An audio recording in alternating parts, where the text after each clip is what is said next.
So with DLP projectors, there's only one color that's shown at a time. So the light is actually constantly flickering.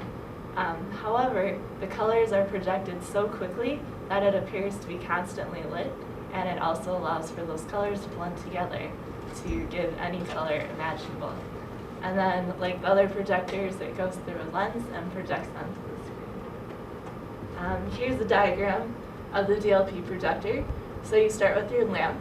Here's the rotating color wheel, so it's constantly spinning. And this is going to be your DLP chip. And it goes out to the projector. So after you've heard about the 3 different kinds of projectors, you might be wondering about the advantages and disadvantages of them. With the CRT projector, the main advantage is that it has excellent picture quality, and it also has a long service life, so you don't need to update it at all or work on it too much. With the disadvantages, it's very large and very heavy, and it's also very time-consuming to install it. With the LCDs, the main advantages are brightness, and it's easily portable. Disadvantages are that the bulbs are pretty expensive. And with the DLP, the main advantage is smooth images and that it's relatively lightweight. But the disadvantages are the rainbow effect, which is caused by that rotating color wheel. Sometimes it gives you a blurred image where all the colors kind of show up as a rainbow, and it's pretty expensive.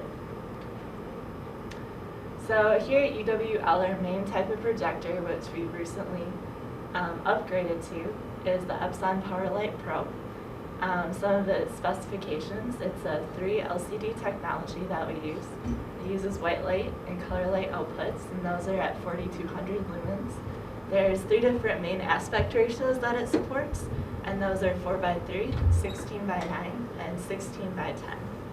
Its native resolution is 1280 by 800, and there's 2 different lamp lives. We have low brightness mode, which is about 3,000 hours, and we have high brightness mode, which is about 2,000 hours. So the Epson PowerLight, there are many different input options that we can use. Some of them are HDMI, S-Video, Composite, Component, and VGA. So now I'm going to talk about how to display and adjust an image using this projector. So there are many different ways that you can adjust an image. One of them is basically just moving the image. This can be done using the vertical and horizontal dials that are on the top of the projector. To focus an image, there's a focus ring located on the front of the projector right around the lens. So you can turn that to focus the image. Also, you can reduce and enlarge it using the zoom knob, which is actually located on the focus knob, or on the focus ring. There's knobs, and that helps you to zoom in and out.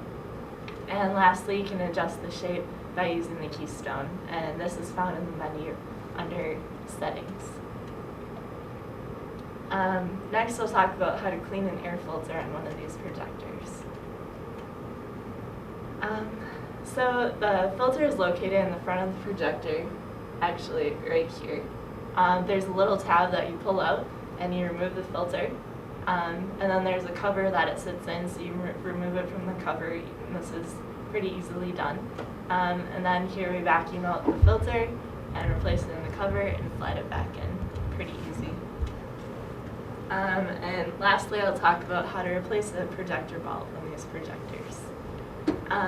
So when it's nearing its 2,000 hour limit, there will be a message that appears when the projector is turned on that says replace the lamp. At this time, it's a pretty good idea to do that. And also, the lamp light on the projector flashes orange. So how to replace the bulb? First, you need to unplug the power cord and turn off the projector.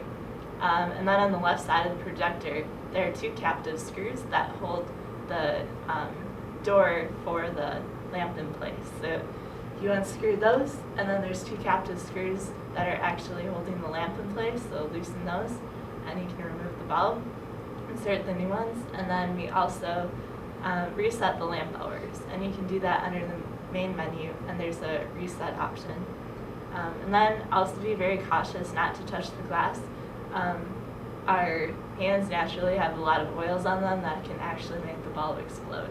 So be very careful when handling bulbs. And that's it.